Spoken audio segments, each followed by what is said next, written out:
Welcome, today in front of me OPPO Reno8 Lite, and I'll show you how to customize always on display feature on this device.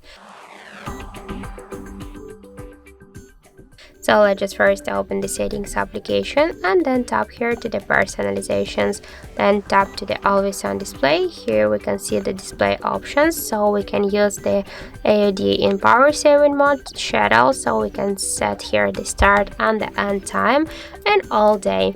Then just click here to save the changes, and we can here also change the just look of the AOD, so we can turn on and turn off to show the date, the battery status in percent, and the notifications from different applications. So we can turn off all of these options, or we can turn them on again, and that's it. So that's how to customize always on display feature on our OPPO Reno8 Lite. Thank you for watching, and if you find this video helpful, don't forget to leave a like, comment, and to subscribe our channel.